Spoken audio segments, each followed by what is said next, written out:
ರೇವಣ್ಣ ಅವರಿಗೆ ಸ್ವಲ್ಪ ಅನಾರೋಗ್ಯದ ಸಮಸ್ಯೆ ಕಾಡಿತ್ತು ನಿನ್ನೆ ಎಲ್ಲ. ಸೊ ಹಾಗಾಗಿ ಅವ್ರನ್ನ ಹಾಸ್ಪಿಟಲ್ಗೆ ಕೂಡ ಕರ್ಕೊಂಡು ಬರಲಾಗಿತ್ತು, ಟ್ರೀಟ್ಮೆಂಟನ್ನು ಕೊಡಿಸಲಾಗಿತ್ತು. ಅದಾದ ನಂತರ ವೈದ್ಯರ ಸಲಹೆಯ ಮೇರೆಗೆ ಅವ್ರನ್ನ ನಿಗಾದಲ್ಲಿ ಇರಿಸಲಾಗಿದೆ, ಬಟ್ ಡಿಸ್ಚಾರ್ಜ್ ಮಾಡಿದ್ದಾರೆ.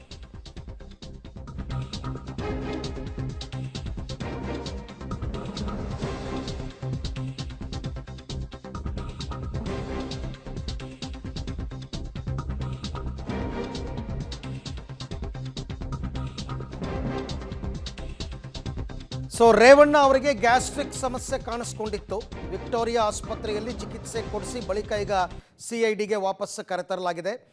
ನಿನ್ನೆ ಹೊಟ್ಟೆ ನೋವಿನಿಂದ ರೇವಣ್ಣ ಅವರು ಬಳಲ್ತಾ ಇದ್ರು. ವೈದ್ಯರ ಸಲಹೆ ಮೇರೆಗೆ ವಿಕ್ಟೋರಿಯಾದಲ್ಲಿ ಚಿಕಿತ್ಸೆ, ಮೊದಲಿಗೆ ಬೌರಿಂಗ್ ಹಾಸ್ಪಿಟ್ಲ್ ಕರ್ಕೊಂಡು ಬಂದರು. ಅಲ್ಲಿ ಅವರ BP ಶುಗರ್ ಎಲ್ಲವನ್ನ ನೋಡಿ ಎಲ್ಲ ನಾರ್ಮಲ್ ಆಗಿದೆ ಅಂತಂದ್ರೂ ಕೂಡ ಹೊಟ್ಟೆ ನೋವು ಜಾಸ್ತಿ ಇತ್ತು. ಹಾಗಾಗಿ ವಿಕ್ಟೋರಿಯಾ ಕರ್ಕೊಂಡು ಹೋಗಿ ಅಂತ ಹೇಳಿದ್ರು. ವಿಕ್ಟೋರಿಯಾ ಕರ್ಕೊಂಡು ಹೋಗಿ ತಜ್ಞ ವೈದ್ಯರು ಚಿಕಿತ್ಸೆಯನ್ನು ಕೊಟ್ಟು ಗ್ಯಾಸ್ಟ್ರಿಕ್ ಸಮಸ್ಯೆಗೆಲ್ಲ ಮೆಡಿಸಿನ್ ಕೊಟ್ಟು ಎಲ್ಲ ರೆಡಿ ಮಾಡಿದ್ರು. ಚಿಕಿತ್ಸೆ ಎಲ್ಲ ಕೊಟ್ಟ ನಂತರ ಚಿಕಿತ್ಸೆ ಬಳಿಕ CID ಕಸ್ಟಡಿಗೆ ರೇವಣ್ಣ ಅವರು ವಾಪಸ್ ಬಂದಿದ್ದಾರೆ. ಇನ್ನು ಈ ಸಂಸದ ಪ್ರಜ್ವಲ್ ರೇವಣ್ಣ ಅವರ ಪೆನ್ ಡ್ರೈವ್ ಪ್ರಕರಣಕ್ಕೆ ಸಂಬಂಧಪಟ್ಟಂತೆ ದೇವರಾಜೇಗೌಡರು ದಿನಕ್ಕೊಂದು ಬಾಂಬ್ ಸಿಡಿಸ್ತಾ ಇದ್ದಾರೆ. ಈಗ DK ಶಿವಕುಮಾರ್ಗೆ ಒಂದು ಬಹಿರಂಗ ಸವಾಲನ್ನು ಹಾಕಿದ್ದಾರೆ.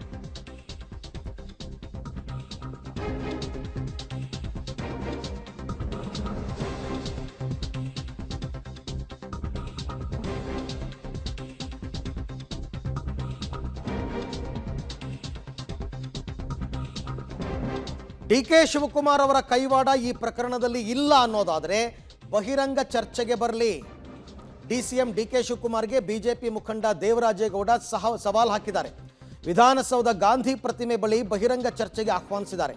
ಅಲ್ಲೇ ಆಡಿಯೋ ರಿಲೀಸ್ ಮಾಡೋಣ, ನನ್ನ ಮೇಲೆ ಕಾಂಗ್ರೆಸ್ ನಾಯಕರು ಮುಗಿಬಿದ್ದರೆ ಸತ್ಯ ಮರೆಮಾಚಲ್ಲ ಅಂತ DKಶಿ ವಿರುದ್ಧ BJP ಮುಖಂಡ ದೇವರಾಜೇಗೌಡ ವಾಗ್ದಾಳಿ ಮಾಡಿದ್ದಾರೆ. ದೇವರಾಜೇಗೌಡರ ಆರೋಪನೆ ಈ ಪೆನ್ ಡ್ರೈವ್ ಬಿಡುಗಡೆಯ ಹಿಂದೆ DK ಶಿವಕುಮಾರ್ ಕೈವಾಡ ಇದೆ. DK ಶಿವಕುಮಾರ್ ನನಗೆ ಫೋನ್ ಮಾಡಿದ್ರು, ಅವ್ರು ಮಾತನಾಡಿದ್ರು, ನನಗೆ ಆಫರ್ ಕೊಟ್ಟರು, ಕ್ಯಾಬಿನೆಟ್ ರ್ಯಾಂಕ್ ಕೊಡ್ತೀವಿ ಅಂತ ಆಫರ್ ಕೊಟ್ಟರು. ಇದೆಲ್ಲದರ ಹಿಂದೆ ಬೇಕಾದಷ್ಟು ದುಡ್ಡನ್ನು ಖರ್ಚು ಮಾಡಿರ್ತಕ್ಕಂಥದ್ದು ಕೂಡ DK ಶಿವಕುಮಾರ್, ಇದರಿಂದ ಅವರೇ ಇದ್ದಾರೆ ಅಂತ ದೇವರಾಜೇಗೌಡರ ಆರೋಪ.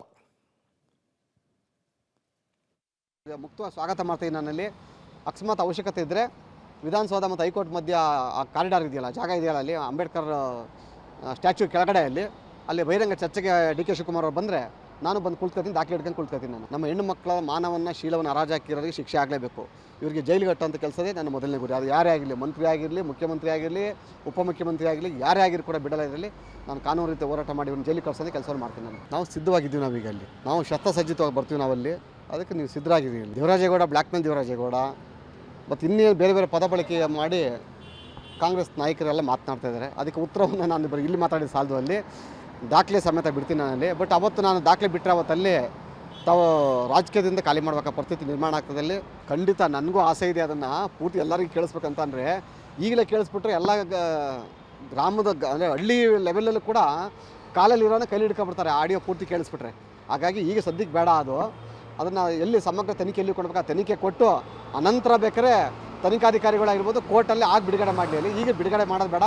ಈ ರಾಜ್ಯದಲ್ಲಿ ಅಲ್ಲೋಲ್ ಕಲ್ಲೋಲ್ ಆಗ್ತಾರೆ ಅನ್ನೋ ಕಾರಣದಿಂದ ಶಾಂತಿ ಸುವ್ಯವಸ್ಥೆ ಕಾಪಾಡೋ ದೃಷ್ಟಿಯಿಂದ ಅದನ್ನು ಬಿಟ್ಟಿಲ್ಲ ನಾವಲ್ಲಿ. ಜನಗಳಿಂದ ಆಯ್ಕೆಯಾದಂಥ ಜನಗಳಿಗೋಸ್ಕರ ಮಾಡೋಂಥ ಸರ್ಕಾರ ಜನರ ಮಾನವನ ಹಾನಿ ಮಾಡ್ತಾರೆ ಅಂತಂದ್ರೆ ಸರ್ಕಾರ ಬಿಡಬೇಕಾ? ನಾವಿನ್ನು ಅಲ್ಲಿ ಯಾವುದೇ ಕಾರಣಕ್ಕೆ ಬಿಡೋ ಅವಶ್ಯಕತೆ ಇಲ್ಲ. ಅಲ್ಲಿ ಚುನಾವಣೆ ಕಳೆದ ತಕ್ಷಣದಲ್ಲಿ ನಮ್ಮದೇ ಆದ ಕಾನೂನು ಹೋರಾಟ ಆಗ್ತದಲ್ಲಿ ಅತಿ ಶೀಘ್ರದಲ್ಲಿ ಸರ್ಕಾರ ಪತನವಾಗ್ತದೆ. ಜೀವನದಲ್ಲಿ ಇವೆಲ್ಲ ಸರ್ವೇ ಸಾಮಾನ್ಯ. ಇದು ಈಗ ಮೊನ್ನೆ ಪ್ರಜ್ವಲ್ ಅವನ ಆರೋಪಿ ಅಂತ ಗೊತ್ತಾದ ತಕ್ಷಣ ಅಲ್ಲಿ ಜನ ಮುಗಿಬಿದ್ರು. ಭಾಳ ದೊಡ್ಡ ಮಟ್ಟದಲ್ಲಿ ಹೋರಾಟವನ್ನು ಮಾಡಿದಲ್ಲಿ ಇದು ಮನುಷ್ಯನ ನಿಜ ಗುಣ ಇದು.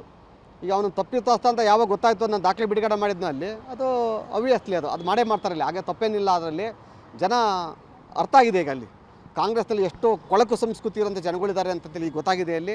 ಆಮೇಲೆ ಕಾಂಗ್ರೆಸ್ನವರು ಯಾವ ರೀತಿ ಬೇರೆಯವ್ರನ್ನ ದಾಳುವ ಬಳಸ್ಕೊತಾರೆ ಅಂತ ಕೂಡ ಸಾಬೀತಾಗಿದೆ.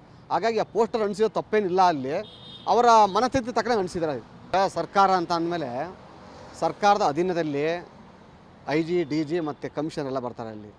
ಇವತ್ತು ಎಲ್ಲ IPS ಆಫೀಸರ್ಗಳನ್ನ ಹಾಕಿದ್ದಾರೆ ಅಲ್ಲಿ. ಮುಂದಿನ ದಿನಗಳಲ್ಲಿ ಅವ್ರಿಗೆ ಪೋಸ್ಟಿಂಗ್ ಒಳ್ಳೆ ಕಡೆ ಪೋಸ್ಟಿಂಗ್ ಬೇಕು ಅಂತಂದರೆ ಮುಖ್ಯಮಂತ್ರಿ ಹತ್ರನೇ ಹೋಗಬೇಕು, ಹೋಮ್ ಮಿನಿಸ್ಟರ್ ಹತ್ರನೇ ಹೋಗಬೇಕು. ಹಾಗಾಗಿ ಅವರ ಬೇಳೆ ಎಲ್ಲಿ ಬೇಯಿಸ್ಕೋಬೇಕು ಅಲ್ಲಿ ಹಾಕ್ಸ್ಕೋಬೇಕಲ್ಲ. ಹಾಗಾಗಿ ಅವರ ತನಿಖೆಯನ್ನು ಮುಟುಕುಗೊಳಿಸಿದ್ದಾರೆ. ಅಂದರೆ ಒಂದು ಸೈಡ್ ಪಾರದರ್ಶಕ ತನಿಖೆ ನಡೀತಾ ಇಲ್ಲ ಅಲ್ಲಿ. ನಾನೊಬ್ಬ ದಿಟ್ಟ ಅಧಿಕಾರಿ, ನಾನೊಬ್ಬ IPS ಆಫೀಸರ್, ನಾನು ಈ ರಾಷ್ಟ್ರದ ಲಾಂಛನವನ್ನು ಇಟ್ಕೊಂಡಿದ್ದೀನಿ. ನಾನು ನಿಷ್ಪಕ್ಷಪಾತವಾಗಿ ಪಕ್ಷಾತೀತವಾಗಿ ಕೆಲಸ ಮಾಡಬೇಕನ್ನೋ ಭಾವನೆ ಇದ್ದರೆ ನನ್ನ ಕೈಲಿ ಯಾಕೆ ಅವರಲ್ಲಿ ಡಿ ಕೆ ಶಿವಕುಮಾರ್ ನೇಮ್ ಇರೋಂಥ ಪ್ಯಾರಾ ಡಿಲೀಟ್ ಮಾಡಿ ಅಂತ ಕೇಳ್ತಿದ್ದಾರೆ ಅವರಲ್ಲಿ.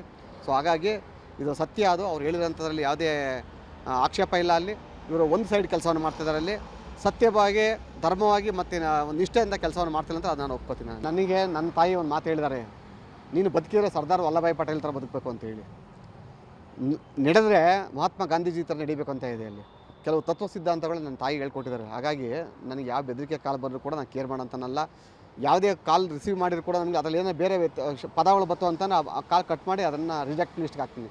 ಸೊ ಹಾಗಾಗಿ ಅದಕ್ಕೆಲ್ಲ ಕೇರ್ ಮಾಡೋದು. ಈಗ ರವಿಕಣ್ಣಿಗೆ ಹಾಸನಕ್ಕೆ ಬಂದಿದ್ದು ನಾನು, ಅವನು ಶಾಸಕ ಆಗಿರೋದಿಲ್ಲಿ ಮಂಡ್ಯದಲ್ಲಿ, ಪೆನ್ ಡ್ರೈವ್ ಸ್ಟಾರ್ಟ್ ಆಗಿರೋದಿಲ್ಲಿ ಹಾಸನದಲ್ಲಿ. ಸೊ ಅಂದರೆ ಗಣೇಶ್ವರಕ್ಕೂ ಅವನಿಗೂ ಸಂಬಂಧ ಇದೆ ಅಂತ ಆಯ್ತು. ಅಲ್ಲಿ ಈಗ ಪೆನ್ ಡ್ರೈವ್ ಎಲ್ಲಿತ್ತು, ಎಲ್ಲಿ ಹೋಗಿದೆ ಅಂತ ಅವ್ನಿಗೆ ಗೊತ್ತು ಅಂತ ಅಂದರೆ ಕಾಂಗ್ರೆಸ್ ಪಕ್ಷದ ಚರ್ಚೆ ಆಗಿದೆ ಅಂತ ಆಯ್ತು. ಅಲ್ಲಿ ಮೊದಲು ಅವರು ಒಂದು ಒಂದು ಪಕ್ಷದಲ್ಲಿ ಅವರಲ್ಲ, ಆ ತತ್ವ ಸಿದ್ಧಾಂತ ಕಲ್ತ್ಕೊಳ್ಳೋಕೆ ಕೇಳಿ. ಅಲ್ಲಿ ಪ್ರೀತಮ್ ಗೌಡ್ರ ಹತ್ರ ಹೋಗಿ ಒಂದು 2 ತಿಂಗಳು 6 ತಿಂಗಳು ಪಾಠ ಕಲಿಯೋಕೆ ಕೇಳಿ ಅವ್ರಿಗೆ. ಈಗ ಒಂದು ನಾಲಿಗೇನೋ ಇಲ್ಲ ಬೇರೆ ಏನೋ ಅಂತ ಹೇಳ್ಬೇಕಾಗ್ತದೆ. ಇಲ್ಲಿ ವಯಸ್ಸಿನಲ್ಲಿ ದೊಡ್ಡವರು ಮತ್ತು ಮಾತಿನಲ್ಲಿ ಮಿತಿ ಇರಬೇಕಲ್ಲಿ. ಈಗ ನನ್ನ ಒಟ್ಟು ಆಸ್ತಿ ಎಷ್ಟು ಡಿಕ್ಲೇರ್ ಮಾಡ್ಕೊಂಡಿದ್ದೀನಿ ನಾನೀಗ, ಶಿವರಾಮೇಗೌಡರು ದಯಮಾಡಿ ನನ್ನ ಅಫಿಡೇವಿಟ್ ತೆಗೆದು ನೋಡಿ. ಅಲ್ಲಿ ನಾನು ಇದು ಸಮಗ್ರವಾಗಿ ಪಬ್ಲಿಕ್ ಟಿವಿ ಜೊತೆ ದೇವರಾಜೇಗೌಡರು ಆಡಿರ್ತಕ್ಕಂಥ ಮಾತು. ಹಲವಾರು ವಿಚಾರಗಳು ಪ್ರಶ್ನೆ ಮಾಡಿದ್ದಾರೆ. ಯಾರ್ಯಾರು ದೇವರಾಜೇಗೌಡರನ್ನ ವಿರುದ್ಧವಾಗಿ ಮಾತನಾಡಿದ್ದಾರೆ ಎಲ್ಲರಿಗೂ ಉತ್ತರ ಕೊಟ್ಟಿದ್ದಾರೆ.